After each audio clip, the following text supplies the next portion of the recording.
we so fat? Why is it so common to have portion sizes twice or 3 times the recommended serving size? Have we trained ourselves to eat big, or have our genes made us this way?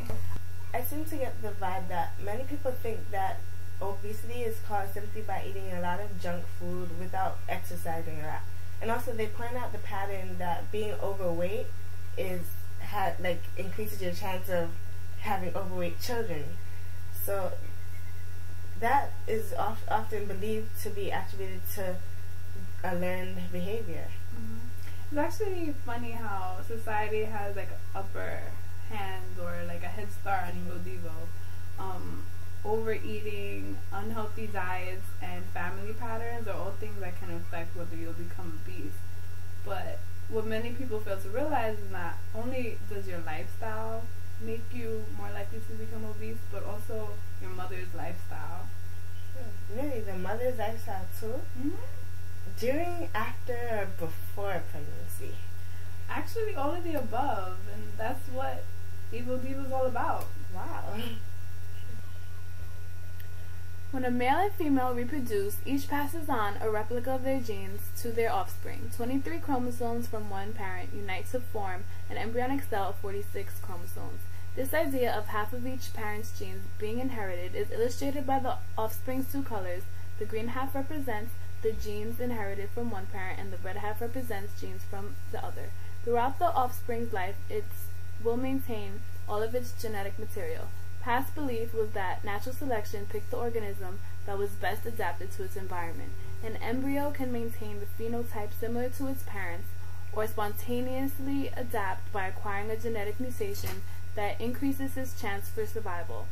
The heart-shaped environment demonstrates a new environment introduced to the organism. In this model, a spontaneous mutation changes the organism into a heart.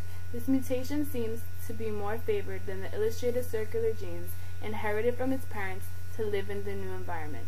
This individual therefore develops an adaptation and becomes more fit and more likely to pass on its genes to future generations. We currently understand that natural selection works with the environment, producing evolution as a byproduct. Environmental stresses cause genes of an organism to respond by being expressed or silenced. This theory is known as Evo Devo. As in the previous model, the parents reproduce. The offspring, however, is environmentally influenced beginning from embryonic development through adulthood. It is constantly exposed and tweaked for improved expression in the changed environment. As you can see, the hand environment tweaks the gene to be most fit for that distinct environment, allowing its tweaked genes to be inherited by future generations.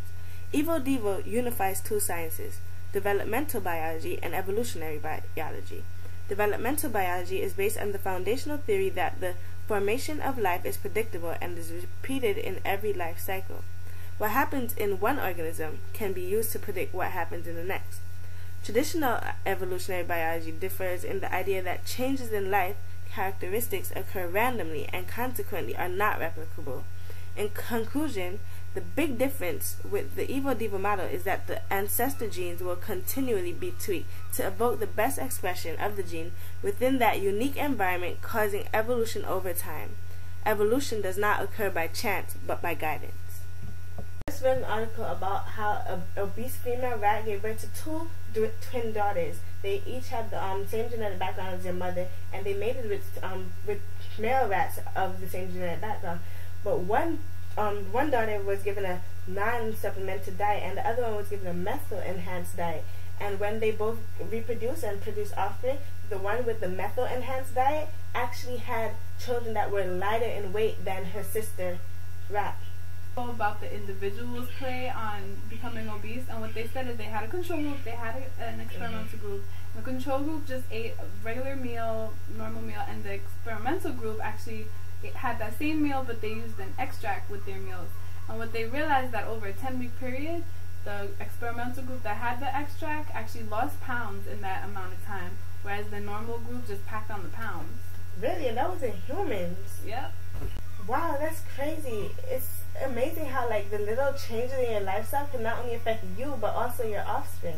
And if you think about it, even though our current trend is increasing obesity, it's clear that we can actively take a part in shaping our species to evolve into a more healthy people. Yeah.